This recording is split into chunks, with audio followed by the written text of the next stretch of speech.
যে ইস্যুটা আপনারা রিসেন্টলি রিপোর্ট করেছেন, ওখানে আমি লাস্ট নিউজ পর্যন্ত দেখতে পেয়েছি যে অলমোস্ট 47 কিডস আর অলরেডি ডেড।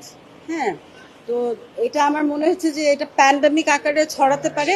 এবং মোস্ট ইম্পর্টেন্ট ইস্যু হচ্ছে এইটা কি অ্যাকচুয়ালি হার্ম কিনা আমরা কিন্তু এটাও শিওর না।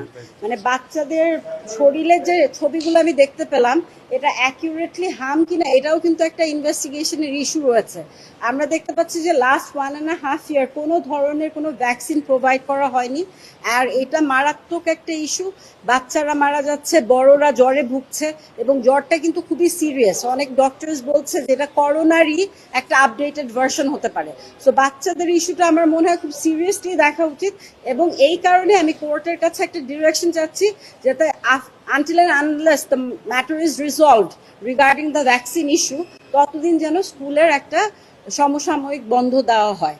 এবং আরেকটা ইস্যু প্রেয়ারে আমি ডিরেকশন চাচ্ছি যে একটা ইনভেস্টিগেশন টিম গঠন করা হোক, যেখানে বলা হবে স্পেসিফিক্যালি যে এই ভ্যাকসিন রিগার্ডিং দ্য ভ্যাকসিন, যেটা একটা দেশের সবচেয়ে গুরুত্বপূর্ণ ব্যাপার, আমাদের বাচ্চাদের একটা ব্যাপার, তাদের শারীরিক অবহেলাটা কেন, এটা কি কারণে ভ্যাকসিনটা গত 1.5 বছর এটা আনতে পারেনি।